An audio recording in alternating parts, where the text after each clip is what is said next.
Assalamualaikum warahmatullahi wabarakatuh. Halo semuanya, kenalin nama aku Siti Lawin Daulay.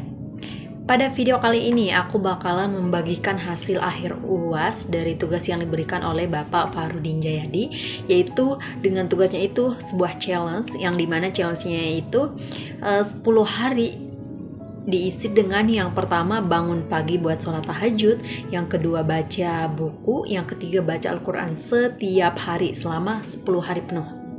Nah, bagaimana sih proses aku ngejalanin itu? Apa dampaknya? Terus apa yang aku dapetin setelah ngejalanin challenge ini gitu. Nah, yang pertama yaitu prosesnya dulu. Jujur pada awal pertama itu bangun hari pertama 2, 3 itu tuh rasanya masih berat banget buat bangun sepagi itu. Karena jujur buat aku yang biasanya bangun subuh, tiba-tiba bangun jam 3 pagi itu rasanya masih lumayan berat. Karena rasanya tuh mata masih lengket, jadi kita udah bangun sepagi itu gitu.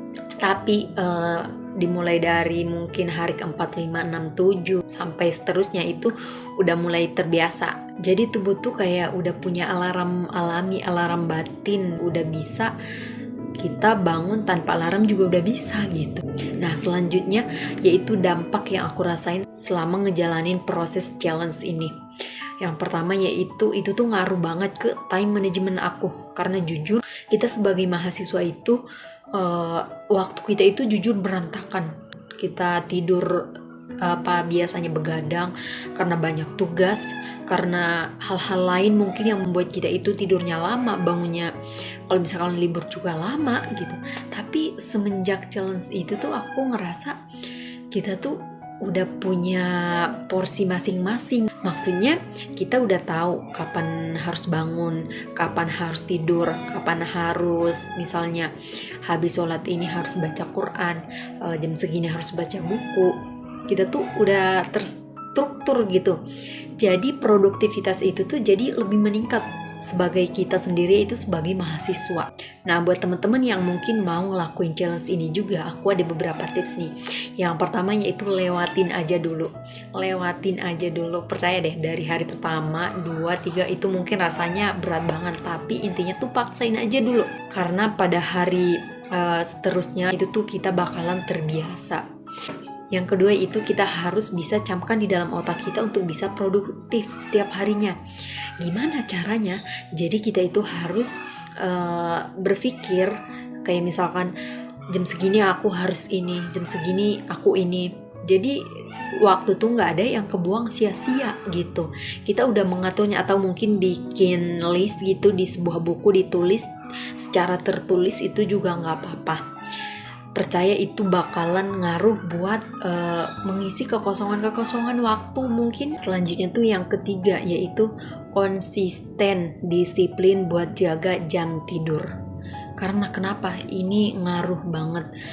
Kalau misal kita aja udah tidur jam 12, jam 11 malam, kalau kita mau bangun pagi jam 3 itu gimana? Itu tuh rasanya berat banget. Kita tuh cuma bakalan tidur 3 jam atau mungkin cuma 4 jam sehari gitu. Sedangkan waktu yang kita butuhin buat tidur itu minimal 6 jam, maksimal 10 jam. Jadi waktu yang paling baik dan bagus itu selama 8 jam. Kalau kita tidur malam atau begadang itu akan sangat berpengaruh banget. Jadi kalau kita udah tidurnya aja berantakan itu bakalan ngerusak hari kita. Aku tahu kita sebagai mahasiswa itu pasti banyak tugas, banyak kegiatan dan lain sebagainya. Nah, itu kan menurut aku ya itu bisa dilakukan setelah kita ada kelas. Ya, misalkan kelas kita dari pagi atau sampai siang atau mungkin sampai sore lah.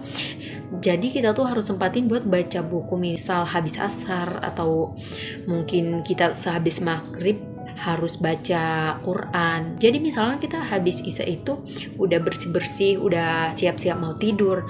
Jadi yang pasti jam tidur itu tuh ngaruh banget buat bangun pagi dan buat ngejalanin challenge ini juga. Oke, itu dia teman-teman pengalaman, dampak dan apa yang aku rasain selama ngejalanin challenge ini juga. Jadi kita itu harus percaya. Kita kan udah tahu bahwa Allah itu berfirman, Allah itu tidak akan mengubah keadaan suatu kaum tanpa dia mengubah keadaan diri mereka sendiri. Jadi kalau dari diri kita aja kita nggak mau mulai dari hal-hal yang kecil, bagaimana kita mau mencapai sesuatu yang besar gitu. Oke, sekian dari pengalaman aku. Semoga teman-teman bisa ngikutin dengan baik. Thank you for watching. Wassalamualaikum warahmatullahi wabarakatuh. Bye-bye.